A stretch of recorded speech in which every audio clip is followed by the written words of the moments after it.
Taiwan. I'm Liao with news from here in Taiwan and around the world. Tech World, Taiwan's pavilion at Expo 2025 in Osaka, has officially opened to the public. Our reporter Sadie Chi is there to see what Tech World is bringing to the world stage. The essence of Taiwan, presented through the country's digital power and technology. This is Tech World, Taiwan's $60 million pavilion at the World Fair in Osaka, called Expo 2025. The pavilion is run by Tamayama Digital Tech, a Taiwanese company based in Japan. We operate as a corporate pavilion, and we are grateful to the Osaka export authorities for inviting us to showcase our best technology and to showcase our culture and beautiful sceneries. The pavilion features a total of 3 different theaters, each with its own concept: life, nature, and future. The venue uses the latest programming and 3D visual technology to interact with the visitors through all the senses, aiming to ignite their emotions and imagination. 大変楽しかったです。もう未来が見れて良かったと思います。我非常的感动，甚至数度想要落泪。我觉得他把所有台湾的重要的元素都放在里面了。At the heart of the pavilion is the live theater.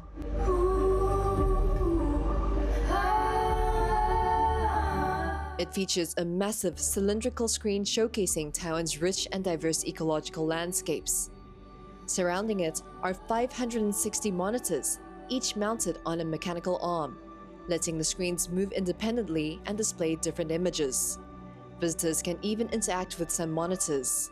So there was this nature place that was really cool because you can send butterflies into the big screen. Besides the immersive experiences, the pavilion also has another, more personal feature. Each person receives one of these AI-powered bracelets upon entry. It monitors your heartbeat to get an understanding of how you're feeling at different exhibits in the pavilion. The purpose? To promote tourism in Taiwan.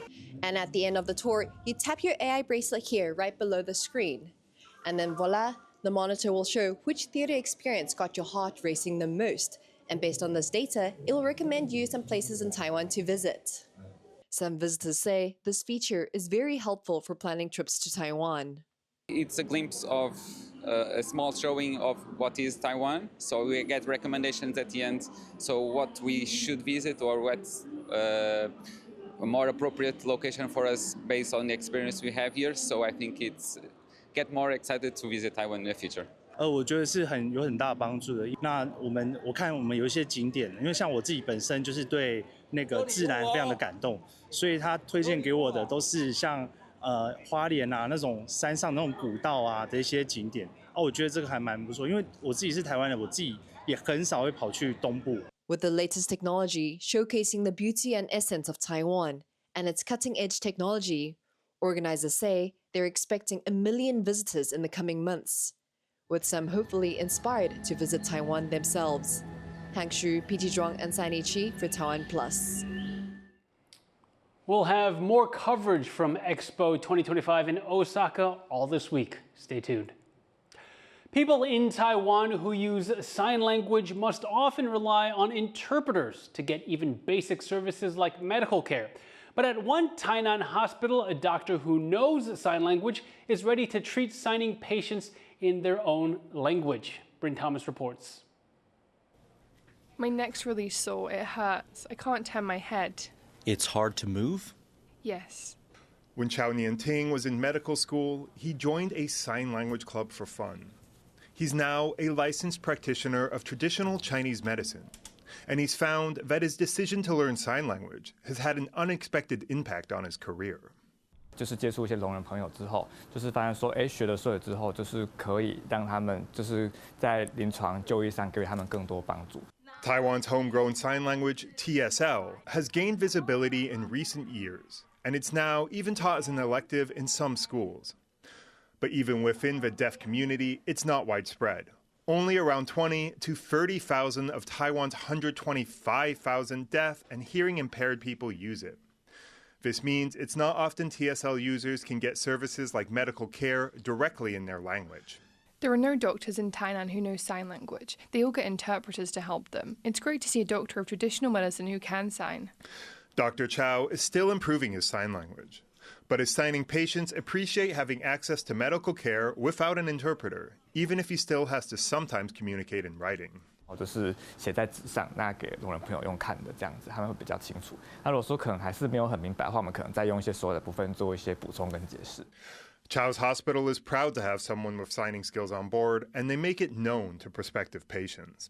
在我们的挂号的门诊表上面也会注明，赵念婷医师下面有手语的注明。